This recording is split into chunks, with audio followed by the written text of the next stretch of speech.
Unit second हमारी चल रही है और यूनिट सेकंड में हम चैप्टर नंबर 6 का कर रहे हैं विद्युत परिपथ।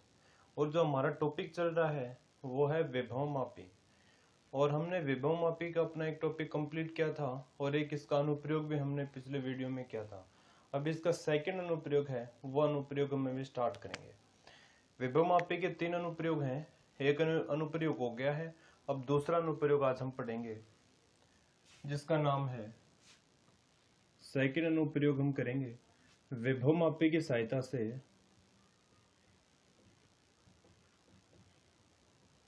विभवमापी की सहायता से दो सेलों के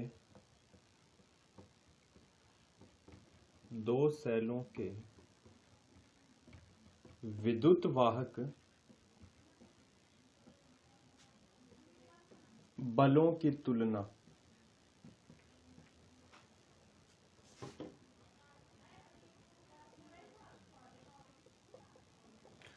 विभवमापी की सहायता से हम दो सेलों के विद्युत वाहक बलों की तुलना करेंगे।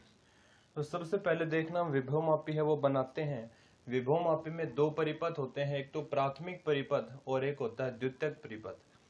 और जो प्राथमिक परिपथ होता है वो जैसा हम यहाँ पर बनाएंगे उसके अंदर कुछ भी चेंज नहीं किया जाता, जबकि द्वितीयक परिपथ को हम अपने अनुप्रयोग के हिसाब से बदल सकते हैं। ये बात आपको पहले भी बताई गई थी। तो देखना किस प्रकार से इसका परिपथ आएगा। ये अपना विभवमापी का तार है, यहाँ पर है ए और ये इसका है बी सिरा। ये इसका ए सिरा है, ये बी सिरा है और ये विभवमापी का तार है। ये 10 मीटर है वो लंबा होता है। और ये जो तार है ये कॉन्स्टेंटन तथा मैग्नेट मिश्र धातु का बना हुआ होता है। अब इस तार में करंट प्रवाहित करने के लिए हम क्या जोड़ देते हैं इस तार से, एक तो जोड़ देते हैं सेल, एक जोड़ते हैं कुंजी और एक जोड़ते हैं धारा नियंत्रक।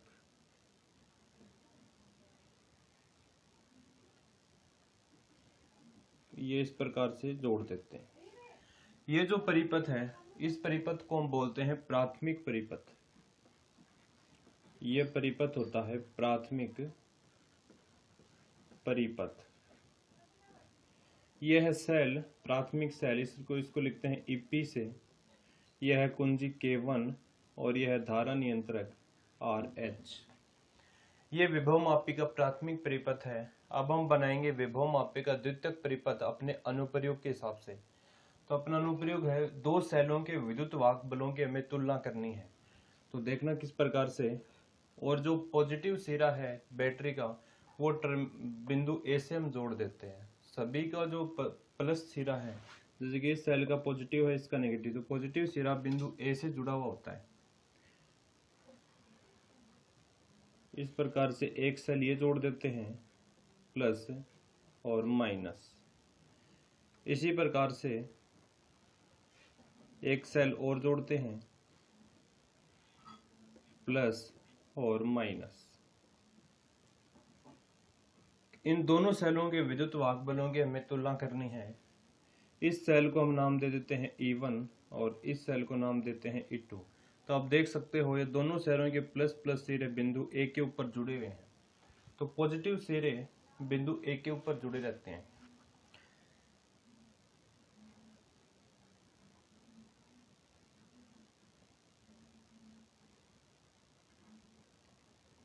यहां पर लगी होती है एक द्विमार्गी कुंजी और जो टर्मिनल नंबर 2 है इसको हम गैल्वेनोमीटर से, और जो गैल्वेनोमीटर का दूसरा सिरा है उसको हम जो कि जे से जोड़ देते हैं। ये द्विमार्गी कुंजी लगी हुई होती है यहाँ पर, द्विमार्गी कुंजी।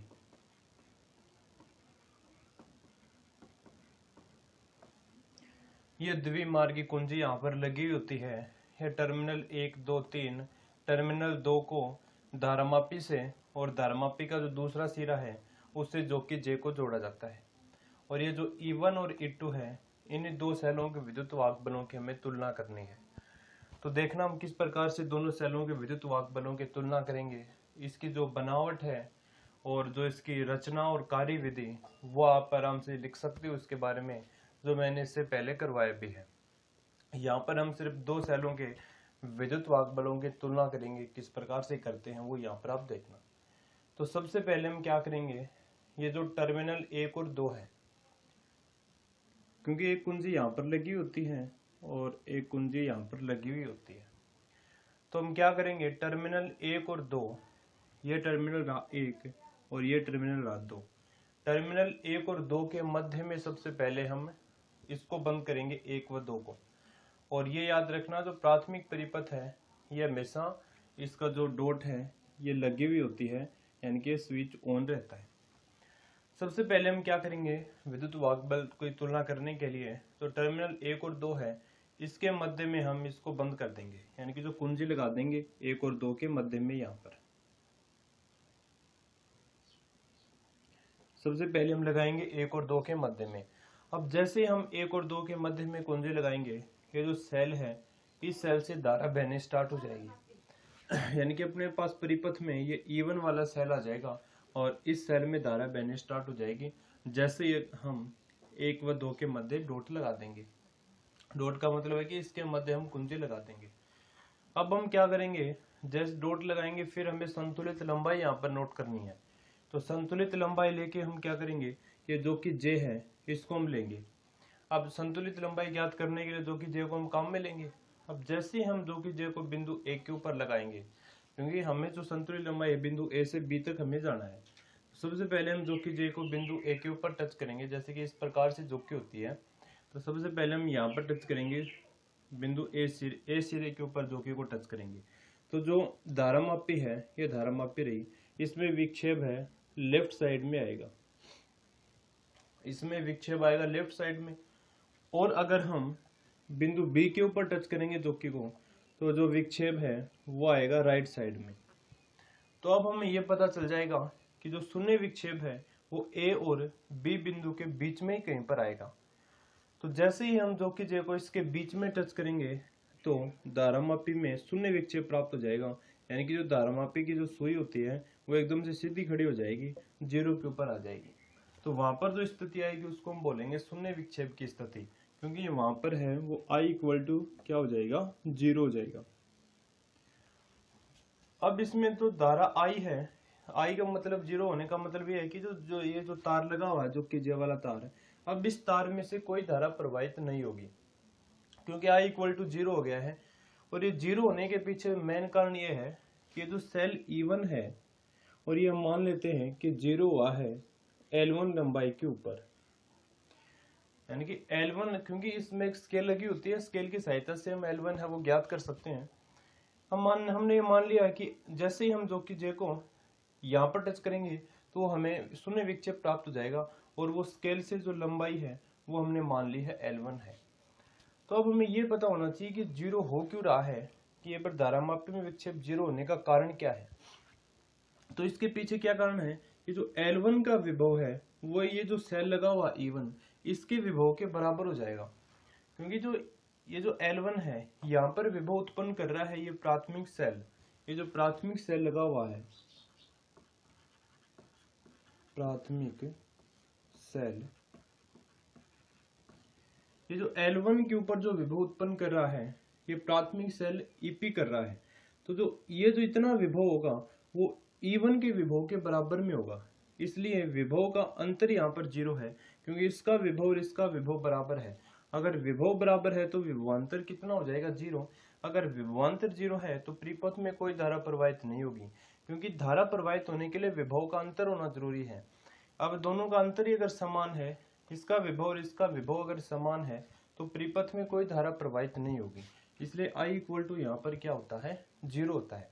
तो मेन कारण इसमें यही है कि जो EP है प्राथमिक सेल, ये इसके ऊपर विभव उत्पन्न करेगा, और ये जो विभव है यहाँ पर ये किसके बराबर में हो जाएगा, E1 के विभव के बराबर में हो जाएगा। अगर विभव बराबर है तो विभवांतर होगा 0, अगर विभवांतर 0 है तो कोई धारा प्रवाहित नहीं होती है। धारा का प्रवाह होने के लिए विभव का अंतर जरूरी है, अगर अंतर समान आ गया तो कोई धारा प्रवाहित नहीं होगी। तो अब हमें ये जो E1 है इसके अंदर से अब कोई धारा प्रवाहित नहीं होगी, क्योंकि हमें पता है इसका विभवांतर है वो कितना आ गया, 0 आ गया, यानी कि I यहाँ पर कितना आ गया है, 0 आ गया। तो अब हम यहाँ पर देखना क्या लिखेंगे, सबसे पहले 1 व 2 के मध्य हम डॉट लगाते हैं। सबसे पहले टर्मिनल 1 व 2 के मध्य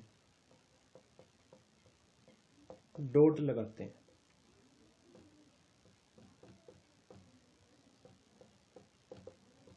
तो क्या होता है, जैसे हम टर्मिनल 1 व 2 के मध्य डॉट लगाएंगे, दोबारा से आपको समझा रहे हैं, जैसे टर्मिनल 1 व 2 के मध्य हम डॉट लगाएंगे, ये जो सेल है ये अपना परिपथ में आ जाएगा, इसमें धारा बहने स्टार्ट हो जाएगी। क्योंकि आप देख सकते हो जो सेल है 1 और 2 के जैसे हम प्रवाहित इसमें डॉट लगाएंगे तो ये तार है, इस तार में से धारा बहनी क्या हो जाएगी, ये सेल अपना काम करना स्टार्ट कर देगा, इस सेल से धारा बहनी है वो स्टार्ट हो जाएगी।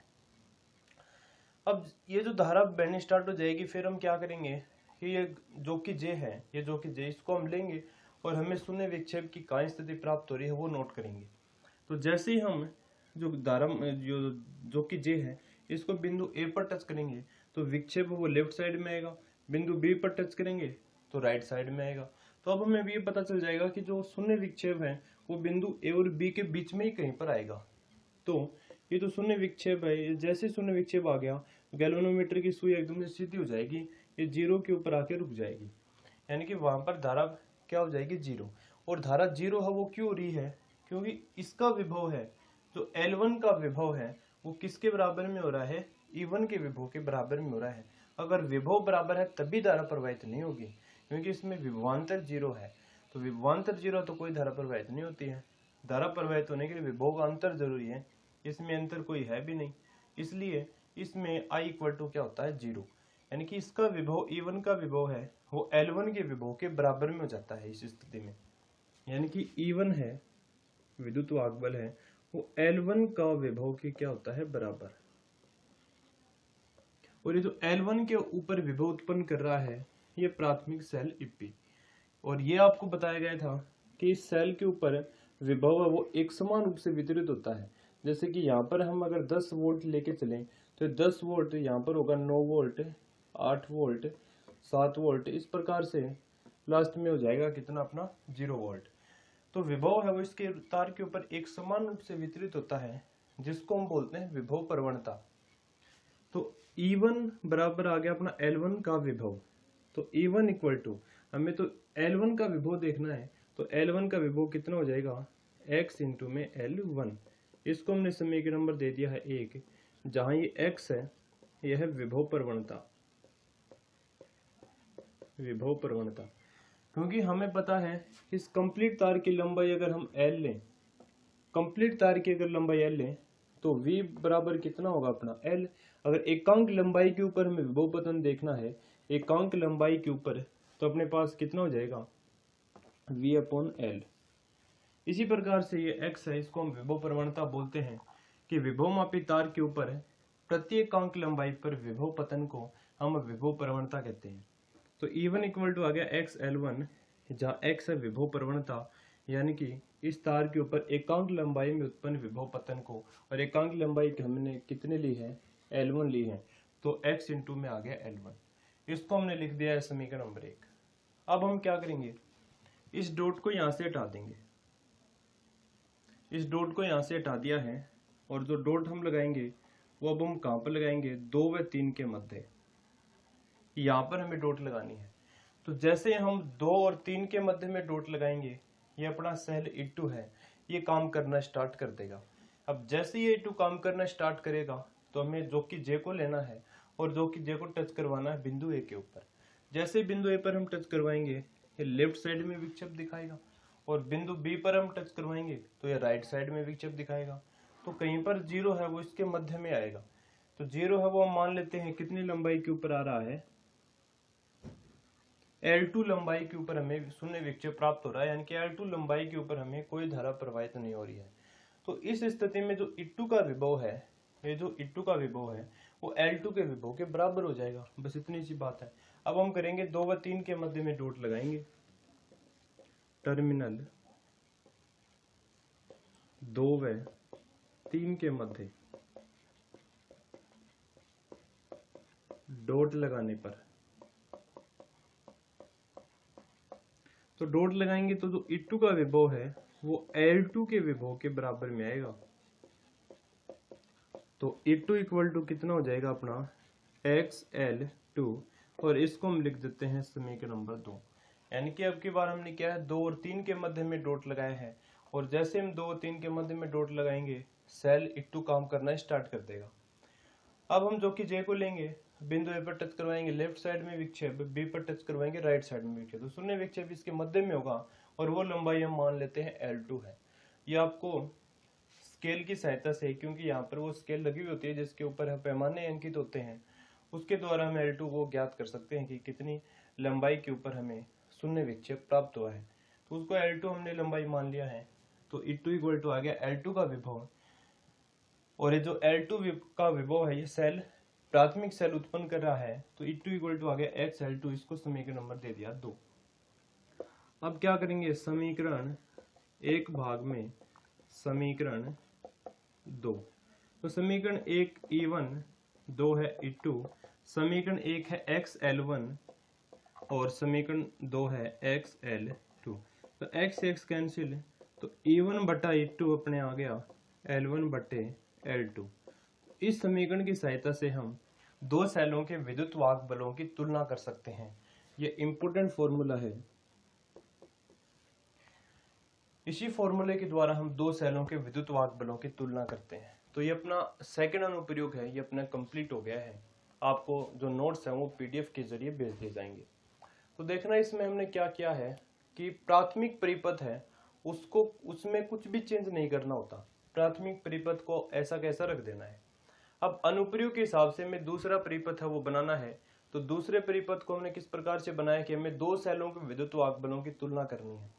तो दो सेल, एक तो लगा दिया E1, दूसरा लगा दिया है E2, इन्हीं दो सेलों के विद्युत वाहक बलों का हमें अनुपात निकालना है।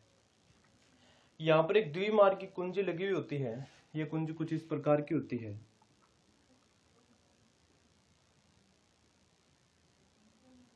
एक डॉट यहाँ पर लगी होती है इसमें, और एक डॉट यहाँ पर लगी हुई होती है।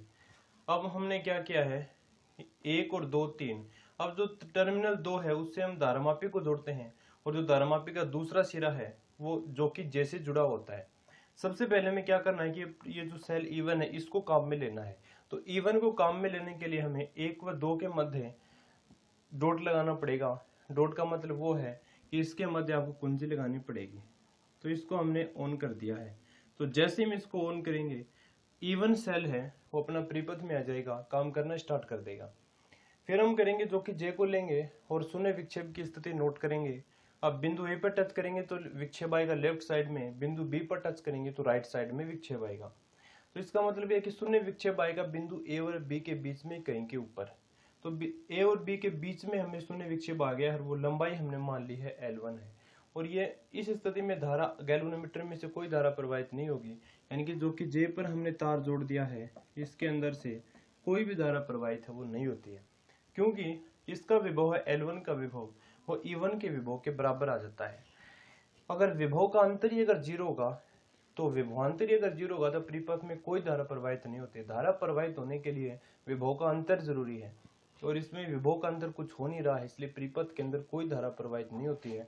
यानी कि E1 का विभव L1 के विभव के बराबर में है। बस E1 का विभव L1 के विभव के बराबर, तो E1 का विभव L1 का विभव के बराबर है, जहाँ x क्या है, एकांक लंबाई पर विभव पतन है, जिसको हम x से लिखते हैं विभव प्रवणता को। तो E1 आ गया XL1, इसको इक्वेशन नंबर दे दिया है 2। अब हमने क्या किया, सेल E1 का काम हमारा हो गया है। अब हम डॉट को लगाएंगे 2 व 3 के मध्य। तो जैसे हम डॉट को 2 व 3 के मध्य में लगाएंगे, ये E2 काम करना स्टार्ट कर देगा, ये अपना सेल E2 परिपथ के अंदर आ जाएगा। दोबारा से वही काम करना है, जो कि J को लेना है, A पे टच करवाना है, B पर टच करवाना है, शून्य विक्षेप है वो बीच में आएगा, वो संतुलित लंबाई L2 हमने मान ली है। तो E2 का विभव है वो L2 के विभव के बराबर में हो जाएगा। तो E2 इक्वल टू XL2, 1 व 2 का हम भाग देंगे तो अपने पास ये समीकरण आएगा, E1 बटा E2 बराबर L1 बटा L2। जो दो सेलों के विद्युत वाहक बलों की तुलना करने के लिए समीकरण को हम काम में लेते हैं। तो अब नेक्स्ट वीडियो में हम नेक्स्ट अनुप्रयोग करेंगे इसका, तो आप इसका स्क्रीनशॉट है वो ले सकते हो।